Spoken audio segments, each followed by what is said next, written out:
Hello, this is Danielle Hanson. I am an interim marketing consultant at VMAGROUP. VMAGROUP is a leading international interim and permanent marketing, digital and communications recruitment specialist. Today, we are speaking with Jeffrey Boadi. Jeffrey, we are really pleased that you're joining us today. Thank you so much for agreeing to do this podcast with myself and VMAGROUP. How are you feeling today? Yeah, good. Thanks for having me on. It's really good to come and talk about my own experiences and hopefully see how they can potentially inspire others and maybe continue to foster connections within the interim and marketing world. So yeah, it's good to come on and join. Yeah, no, definitely. And it will be really useful because I think having this opportunity to speak to you about your career and also your experience of working as an interim as well is going to be really valuable to our network and also people who have never considered working as a contractor or interim. Yeah, exactly. So maybe we can kick off by you telling us maybe a little bit about your career, from start to finish, and just give us a bit of a background about who is Jeffrey. Well, interestingly enough, I didn't initially go into the typical world of work in terms of where I am now with marketing and content. When I left university, I actually did media and creative writing at university, and when I left university, I actually went abroad to try and carve out a professional football career.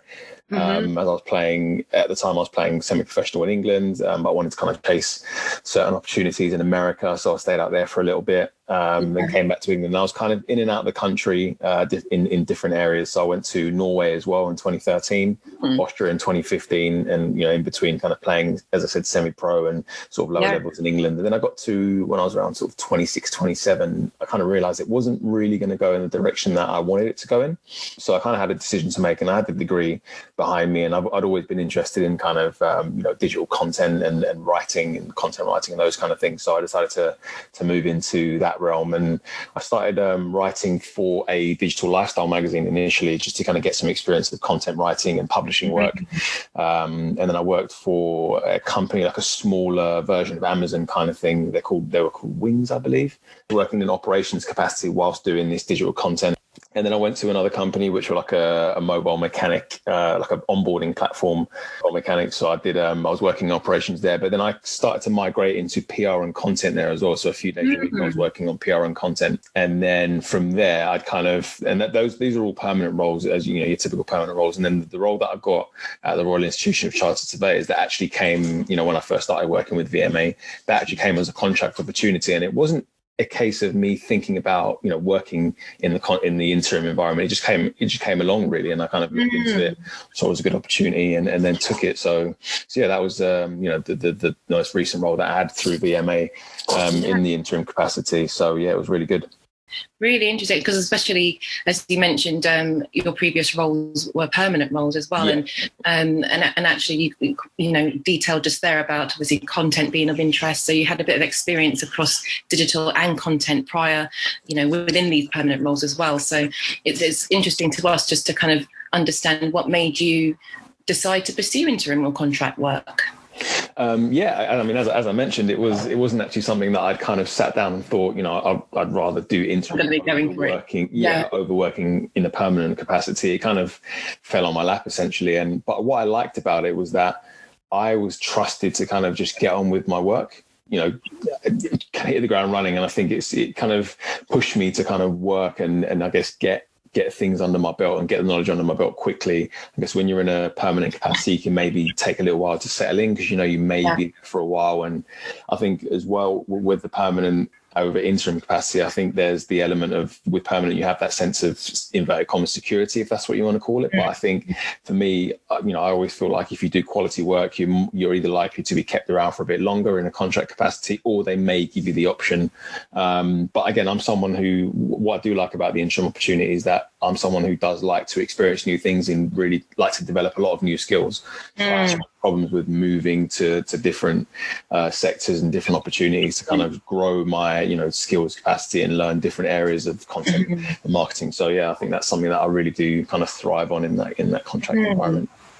And that's a really good point as well, because, I mean, you mentioned RICS, obviously, the Royal Institute of Chartered Surveyors. It's, construction, real estate. You hadn't, previously worked within that sector. Yeah. So it's great that those skills that you have were utilised within an interim capacity as well, and were recognised when you joined the business. Yeah. And during your time at RICS, what was your favourite project during your time working there? So I was working on a project with the team. It was for what was it? There was a conference. I can't remember what it was called. Let me just remember what it was called. It was kind of a big global kind of. So it was like a global, and it was based in China. And I was tasked with kind of building the web page out for it. And kind of working on that. So I think that was really useful. And again, at the time, it was very much, I was almost thrown in at the deep end to a degree. But so, that's the one. It was the World Built Environment Forum. So a global network of professionals that were operating in the built and natural environment. So it was almost like as I said, a forum where some of the biggest minds in the global real estate environment were kind of, congregate in Shanghai. I think it was previously been in New York as well. I guess I was tasked with kind of building the website out for that and working alongside the World Built Environment Forum team to get the content together and kind of really bring the page to life. So in terms of me being, I guess, thrown in at the deep end, my manager, who at the time, as I was doing my kind of initial first sort of few weeks, he'd handed his notice in and he was moving to another company to progress his career. Okay. So I took on a lot of his work, and it was, as I said, it was very much almost thrown in the deep end. I was the only one who was essentially managing the website. But I think it was really, really good. It kind of really pushed me outside of my comfort zone. And I think once you get outside of that comfort zone, you're only going to grow. So it was a really, at the time, it was a tough, almost induction, if you like. But I really did learn a lot and took some good responsibility, and it kind of helped me grow in my career as well. So it was great. So many benefits there, and would have been great to get an invite to the conference, a little trip over there. But that will come in future, I'm sure. But I mean, that's interesting. I mean, especially because of the fact that there are certain challenges that are specific to interim, and you mentioned they're being thrown into the deep end. I think you obviously had to draw upon that experience that you had, across content, and really utilize that within that project. Exactly. That sounds challenging in its own well. But were there any kind of other projects that you were involved with during your time at RICS that were particularly challenging that you overcame, and why that might have been the case? There was another one that we worked on. This was actually, when was this? Maybe around about March, sort of February, March, around about that time. And it was so there was a project that was being worked on around the future of surveying. So essentially that was RICS looking at the challenges that were facing the built environment and surveying profession and kind of acting upon them. And so it was a very short turnaround. So we essentially had to build some web pages, catering to how data and technology, sustainability, and talent and skills were all three areas that were like RICS's core areas, if you like, in terms of how the professional body wanted to respond to the challenges in the built environment to continue to ensure, the members delivered that confidence in the years going forward. So it's quite a short turnaround in terms of what we were tasked with, and I think we had a couple of weeks to build the website. We spoke to the digital agency that we work with in terms of the website to really see if we can get some different options on the website, because we wanted to make it look different to some of the other pages that we were working on. So I think we turned it around pretty well.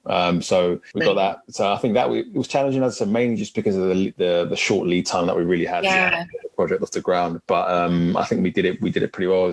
At the time, there was myself and my two colleagues. And interestingly enough, actually going back to around November when I was in the team, I was literally there by myself. We had a couple of people who were waiting to join the team. So that was another project which was particularly challenging. But I think we eventually got that done, thrived upon that, and managed to get that out, which is good. That's a good point that you mentioned as well, because timescales and delivering projects within very short timescales it happens even in permanent roles, of course. But performing at that level as well within such short timeframes is definitely a challenge. So great work there to overcome that. Yeah, it's good as well, just to kind of widen it out, just to kind of get a bit of a view for our listeners as well in terms of working as a contractor. What was the best thing from your perspective, the best and worst thing about contract marketing, the pros and cons? The pros and cons. I'd say, as I said, I'm someone who likes to kind of just get on with work, and I can work quite autonomously, even though I'm a team player as well. I do like working collaboratively, but there are certain times when you do want to just get your head down and work. Mm-hmm. And I'm not sure whether it was maybe at RICS, I kind of had that, a lot of the team kind of had that responsibility and took it on and worked autonomously, but also worked collaboratively, or whether it was, just something that I guess that I favor. But I think, I was able to, have that trust essentially to get the work done, work on projects, and whilst also building relationships, which I think was good. I'd say the cons of interim contract marketing, I'm not too sure if there really are any cons. I think people looking from the outside in, I think people would think, I'd like that security of a permanent role. I think that's probably the one that, most people look at and be like, I'd want that. But as I said, I think, if you're producing good work, if you feel that, your skill set is going to be desirable, elsewhere, even if it comes to a point where they may not want to extend the contract for whatever reason, know that your skills and your experience and what you've garnered from your contract are going to be in high demand. And there always is a need for, contract roles, whether people go on maternity leave or whether people take sabbaticals or anything like that. There was always going to be a need for people to come in and kind of fill a gap, but not even just fill a gap, potentially elevate the company's business to a new level, and essentially maybe want them to keep you around for a lot longer. So I think I'd say that the pros far outweigh the cons, in my opinion. Yeah, no, that's a good point. And especially, you said bringing in those skills as well from previous, if you've worked in different sectors before.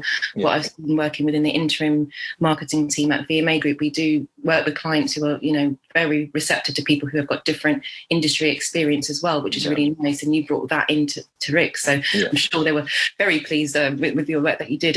And what was your kind of, proudest moment, biggest achievement during your time at Rick? There were challenges, but also, quite a few wins, I'm sure. Yeah, I think me personally, I think the biggest and what I was most proud of was being able to kind of steady the ship in a team of one when I was essentially the only person in the digital content team.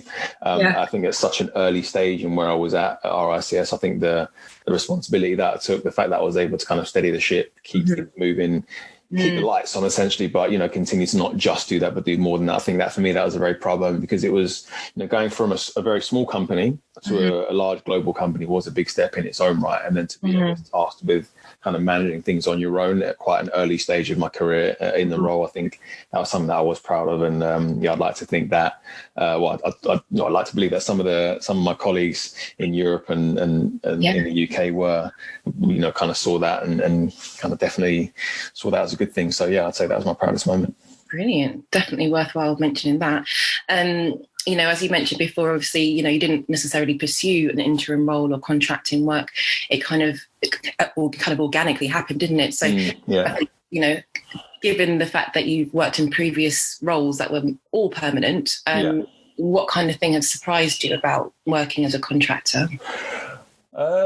Nothing. I mean, to be honest, I don't really think there was any surprise. I don't think you're thinking about, okay, I'm going to be here for a certain period of time. So you have an end date in mind. I think that's I don't think that's so much of a surprise, but I think that's probably just one of the realities of interim role. And again, that can always be extended, or whether it's permanent or they extend it for another few months, obviously it remains to be seen at whichever role you're in. But I don't think there was any too much of a surprise. I think the one thing that I would say was probably that I was more trusted to kind of get on with my work, because I think if a company brings someone in for 3 to 6 months, I think they're expecting them to hit the ground running, kind of give you that autonomy and that freedom to go like, what you need, what you're doing, this is how we operate, kind of shape the role and shape things to how you see fit. So I think that's probably the one difference that I would have, that I would see rather. But would I say that's a surprise? I'm not too sure. Just something that uncovered, Yeah, exactly. And obviously, you mentioned about having those skills immediately to hit the ground running and delivering within shorter timescales and things like that. So, how does it kind of differ in terms of working within a permanent role? Because obviously when you're working within a permanent role, there is that security that it's a permanent role. There may be longer lead times, perhaps, depending on the situation. But would you say there are any particular differences that you've noticed in terms of skill sets and timings of general projects? I think in a contract role, I think they'd imagine that you'd have maybe a larger toolkit than if you were just maybe coming in on a permanent. I mean, I could be wrong. I think in terms of project timings, I'd imagine that kind of all bears down to, what's going on within the company, within the wider team, as opposed to, right, you're on a contract, we've given you this project, we need you to get this done a lot quicker. Yeah. For example, some of the work that I had at RICS actually, for example, overlapped. So if I took on a project and working with different stakeholders and different teams, and for example, their desired date to launch a project would be after my contract would have ended, technically. So it all comes down to what the teams and the stakeholders are looking at.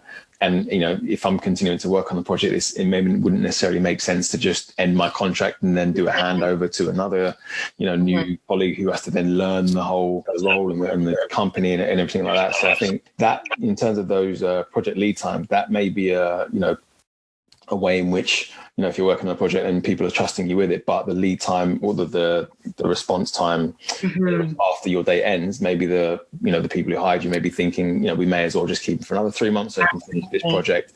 So I think project timing, I don't think I necessarily faced any kind of shorter lead times based on the fact that I was on an interim role. And that's, and how did you feel as well? I mean, like I imagine working on a project and knowing that you're setting things up for, a date that might be at the, beyond the end of your contract. Yeah. How did that make you feel also? Did you feel quite precious about the work that you were doing? Did you feel even more motivated to kind of ensure that things were, all the I's were crossed and the I's were dotted and the T's were crossed? Can't get the right. In that sense, that kind of, how did you feel?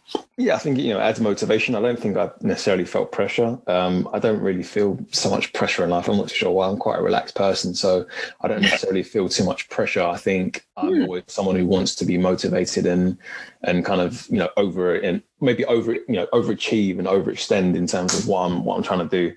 So yeah, I think, as I said, if I've got a project launch date, which is after the end of my contract, I just want to get my head down and motivate myself to maintain a high standard. But I think I always want to maintain those high standards anyway, so I don't think these kind of circumstances would change that. Brilliant. I mean, that's professional. And I think one of the things as well, one of the things that I've noticed is that people sometimes do get their contracts extended as well when there are ongoing projects. And if you're able to prove your value continuously, there are, logistic and also obvious ways to extend one's contract or even go permanent. That happens sometimes as well. So yeah, and also in your background as well, you've done a bit of freelance marketing as well. Yes. So how would you say that's kind of differed in terms of working as a contractor within a business and freelancing? I think with freelancing, it's more ad hoc. I think you kind of set your own timescales in terms of when you're going to deliver a piece of work. So I've worked freelance for a company called the House of African Art, which is a contemporary art gallery for artists within the African diaspora. So I've worked in a capacity on there, and I guess I can kind of set my own time frames in terms of when I'm going to get an email out or when I'm going to update some content, and then kind of agree that the owner, who was my friend as well, and also recently worked for a company called Hydroform. So they're like an athletic training leggings brand, and working on a digital content piece for them. And again, it's about, I can set the kind of the date in terms of when I can get this done, as opposed to where if you're working in an interim role, it's still dependent on, stakeholders when they want to get things live and working together. So I think there's more of an emphasis on working alongside teams when you're in an interim role, but in a freelance capacity, you can kind of not dictate, but you can suggest, well, you get the brief for the piece of work that you're doing, and then you can kind of suggest, right, this is kind of when I can get it done. Sure, on that end. So so more enhanced, even more autonomy, so to speak. Exactly, yeah. And in more of a general sense, I mean, the function of marketing within business, specifically, digital and content, the 2020 has definitely been a surprising year for us all. Yeah. How do you feel the marketing function or digital and content has changed, or what have you learnt about marketing during this pandemic? Have you seen any kind of notable changes in the way projects are put together or how audiences are connected with? Well, I think social media has become huge. I think, over the last sort of, 10 years, we've seen the impact of social media from a marketing capacity. I think it's only going to get bigger because I think we're, moving more into a digital world. And even regardless of what's going on with, the COVID-19 stuff, I think we were kind of moving in that direction anyway, just in terms of marketing and social media and that kind of digital facing element being such a huge thing for businesses. And I think, you look at, certain personal brands and individuals who create their own businesses for through themselves, whether it's social media like this, there's a lot of stuff that you see kind of pushed along. I think one thing that people want in this, especially at this time, I guess, is trust. Be able to build a sense of trust with a company, whether it's a personal brand or an influencer or whatever. And I think making sure that, with your audience, you can build that trust and deliver on what you say. I think that's one of the keys of marketing, in recent times. I think that's only going to get stronger as well. That's true. And, if you remember, a word that has been buzzing around most of last year and maybe less so this year, but IR35, there were some changes affecting contractors in the UK. And around the time that we discussed this opportunity, I'm sure, we did had a few conversations about IR35. Yeah, we did. For a lot of people, they turn their heads, they don't want to hear about the IR35 or they're really head deep in it. So, I mean, what made you feel as though you were comfortable to still pursue the opportunity given the looming changes with IR35? I know we spoke because the fact that I went through an umbrella company, I think, didn't that kind of not make me immune to the changes because I wasn't going through a limited company.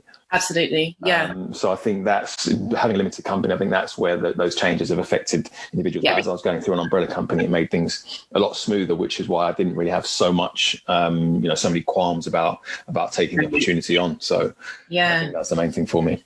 That's good. And it was helpful also, getting that confirmation from, that particular client we worked with at RICS that the role actually did sit, outside the scope of IR35. Exactly, so that pointers from them on the client side. Yeah.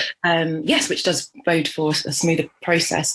I think one of the things is, your contract role, when we actually discussed the opportunity, I was going to ask, why did they want a contractor? And I remember at the time we discussed the role was actually essentially two roles initially, and then they kind of almost blended it into one. They needed a super person to come in who has skills across data and digital and content.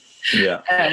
And arrived Jeffrey, which was fantastic, and he got the role. How did it feel working in a role that was almost like a hybrid? Did it feel like a hybrid role for yourself, or do you feel as though you had, obviously the skills to bring those two things together? Well, interestingly enough, so it was digital content and data and something along those lines. And I think what was interesting was that it kind of merged into more of a digital content editor role.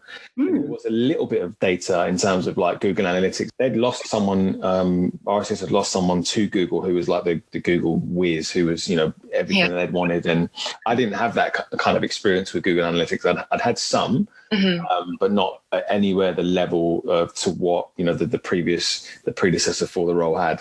I was more like, front end web management and kind of user experience, SEO, that kind of stuff. What's interesting that they did hire someone who was another editor alongside, but she had that kind of analytics experience. I was able to learn a bit from her, but she kind of took that role on, whereas I more had like the digital content editor, but I also had the kind of web, I was kind of more charged with a lot of the web page builds, a lot of the user experience and optimizing those user journeys and those user flows.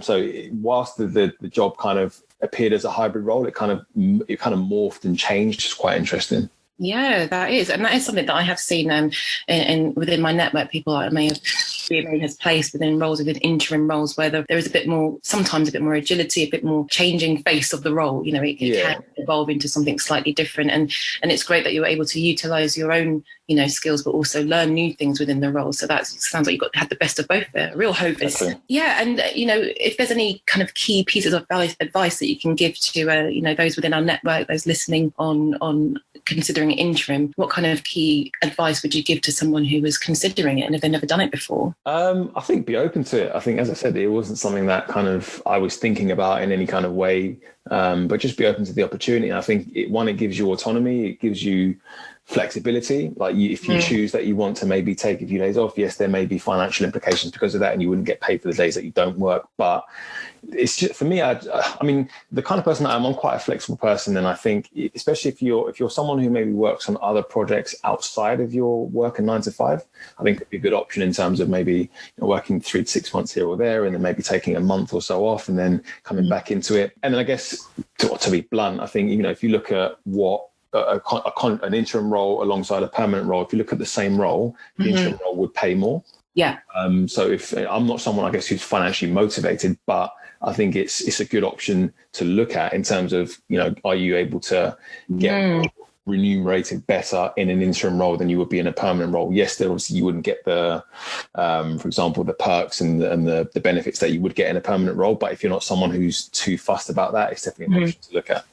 Yeah, that's a really good point. And especially, given the climate at the moment, I mean, a lot of people are in situations where they may be considering something they haven't done before, whether it's different focus of their role or interim or permanent, etc. So that's really useful to share. And, content specifically, I mean, with the role kind of morphing when you were at RICS, moving more into becoming a content editor. And you touched on this just now, but can you expand it on, where you see content, how you see content evolving in a post-COVID world? Like, what more will happen? Can you predict the future for us, Jeffrey? Well, I don't know if I'll have to get my crystal ball out, but yeah, I think, social media is going to continue to play a huge role. I think people are going to want to see trust from brands, from influencers, from companies and companies are going to see that as a way in which they can connect with people and connect with more customers and can more identify with their brand a lot more. So I think one thing that I do think will definitely happen is that increase in social media activity, and just having more of like a connection with potential customers and existing customers and building trust, that kind of integrity within your company and within your brand. So I think we'll definitely see a lot of that going forward. Good word to resonate, integrity, with that. And, with connecting with audiences, that kind of authenticity and people know when they're being marketed to in a way that doesn't make sense to them. We've all been in those situations. Exactly. Yeah. And I think especially at this time, a lot of people are on edge.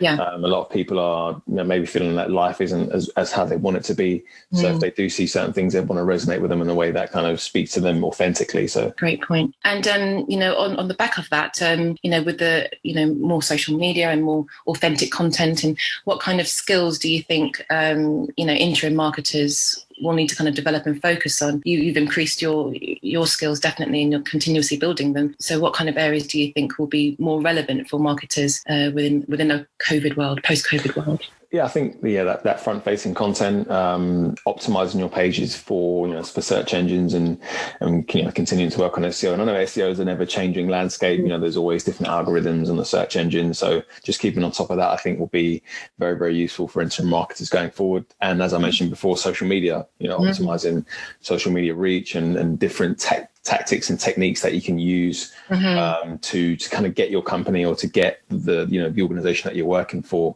further out and kind of continue to increase their reach. So I think those would be two skills that definitely would ideally need to be worked on by interim marketers going forward. Brilliant. And then, the contracting market generally, how, if we can get that crystal ball out again, Jeffrey, and let's have a look, let's have a think about, what do you expect the contracting market will look like? I mean, obviously you've moved on, which is fantastic. Obviously you're working, currently as a contractor. Yeah. You've got a great role elsewhere. So, where do you see the contracting market moving across the next few years? Yeah, I think, if I get my crystal ball out again, I think I imagine it growing and continue to build. And I think, especially in the next sort of 1 to 2 years, I think maybe a lot of companies maybe have a little bit of instability financially, but there is a need for them to get marketers and contractors in. So they may look to bring people on that short term and kind of then look to see, because I guess it's difficult for companies to financially forecast for and maybe a longer lead time. Previously they may have been able to do it, but now I guess with all the situations that are going on, there is still a need to get quality in there, but it may be on a short-term basis. And I guess from the contractor's point of view, I do think that we're moving into a world where people are looking to focus on their own projects, looking to grow their own businesses, and maybe they don't want to just completely abandon the 9 to 5. They still would like to to work alongside both. Maybe the contract option is a good opportunity for people to, as I said, continue to keep themselves busy Monday to Friday, but also in the evenings whilst they're working on their own projects and at the weekends as well. So I think it's the best of both worlds. Brilliant. That is really helpful. Thank you so much, Jeffrey. I think we really enjoyed hearing your insight into what it was like working as a contractor, and it's really pleasing to know that you're now moving on into a contracting role, and it's going really well. And we really thank you for being part of this podcast for us. Yeah, no problem. Thanks for having me. As I said, hopefully it can give people a bit of an insight into what I experienced and going forward, and how I see the contracting market expanding in the next sort of months and years. Brilliant. Thank you so much, Jeffrey. No problem. Take care. Speak soon. Thank you for listening to this episode of Bridging the Gap. To find out more about the world of interim, visit www.vmagroup.com.